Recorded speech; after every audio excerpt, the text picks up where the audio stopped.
Cem Günay kauft bei einem Lebensmitteldiscounter einen regionalen Eisbergsalat, in Gernsheim abgepackt in Plastik. Da habe ich so braune Stellen entdeckt. Ich dachte erst, wäre Erde. Und bis ich das dann so weit gedreht habe, kam dann ein Froschfuß entgegen. Der Frosch ist kein Frosch, sondern laut Biologen eine Kröte und die befindet sich in Kältestarre, denn der Salat wurde im Kühlschrank gelagert. Cem beschließt, die Amphibie zu retten. Der 23-Jährige fragt ChatGPT um Hilfe. Die künstliche Intelligenz rät ihm, das Tier langsam aufzutauen.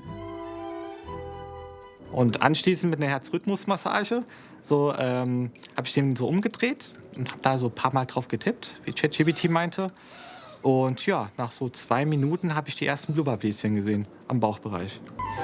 Die erste Hilfe gelingt tatsächlich. Das Jungtier überlebt, ist inzwischen wieder in freier Natur. Tiere, die sich in Lebensmitteln verstecken und im Supermarkt landen. Das kommt immer wieder mal vor, auch in Hessen. Dann gab es da noch dieses Chamäleon, das im Januar 2023 in einer Karottenkiste aus Spanien mitgereist ist. Auch das Chamäleon landete erst im Supermarkt und dann im Tierheim Aschaffenburg. Es ist ein Meerschweinchenhalter, der wollte heute Morgen halt besagten Bund Karottengrün an seine Meerschweinchen verfüttern. Und beim routinierten Abwaschen davon in der Spüle fiel ihm dann auf einmal eine kleine Echse aus dem Karottengrün in die Spüle. Das Tier nennen sie Daucus, was auf Lateinisch so viel wie Möhre bedeutet. Auch das Chamäleon war in einer Art Kälteschock, Reanimation die zweite.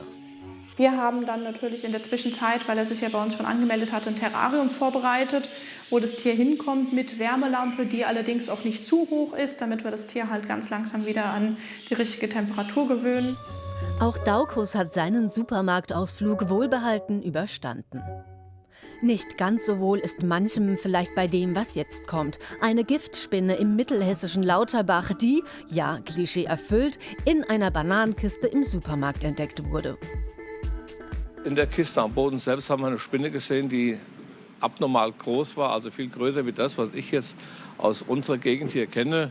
Die Spinne hatte einen Körper, der war etwas dicker wie eine Haselnuss und hat in der Verpackung gesessen. Löscheinsatz der anderen Art, diesmal allerdings keine Wiederbelebung, im Gegenteil. Dann haben wir uns einen Feuerlöscher geholt, einen CO2-Löscher, vorsichtshalber für den Fall, dass die Spinne uns entkommt und geht irgendwo im Markt in ein Regal rein. Und haben dann diese Verpackung, die auf dem Rolli stand, ins Freie gezogen, die Bananen aus der Kiste rausgeholt und haben dann die Spinne mit dem CO2-Löscher eingefroren. Immerhin kann diese Spinne niemanden mehr beißen. Schmerzhaft wurde es hingegen in einem Supermarkt im thüringischen Tiefenort nahe der Grenze zu Hessen. Eine 76-Jährige wird am Obstregal von einer Schlange gebissen. Es folgt eine große Suchaktion, doch das Reptil hat sich unerkannt davongeschlängelt. Ein Schlangenexperte aus Frankfurt meint zur Bisswunde. Anhand von diesem Bild kann man keinen Schluss daraus ziehen, von welchem Tier es stammen sollte. Doch er rät: Auf jeden Fall zum Arzt oder ins nächste Krankenhaus. Auf jeden Fall nicht selbst die Wunde manipulieren, weil dann machen sie es noch schlimmer. Eine Blutprobe ergibt damals, es handelt sich wohl um eine europäische Schlangenart aus Italien oder Spanien. Ihr Biss ist nicht hochgradig giftig. Zurück zur Kröte im Salat von Cem Günay aus Darmstadt. Inzwischen gibt es von Lebensmitteldiscounter Aldi ein Statement dazu. Aldi Süd bedauert den ungewöhnlichen Vorfall mit dem Frosch im Eisbergsalat sehr und freut sich, dass das Tier dank eines aufmerksamen Kunden gefunden und in eine artgerechte Umgebung zurückgebracht wurde. Der Eisbergsalat wurde in diesem Fall im Freiland angebaut. Da die Ernte wegen der ungewöhnlich hohen Temperaturen nachts erfolgte, war die Sicht eingeschränkt, weshalb der Frosch nach der Ernte im Salat übersehen wurde.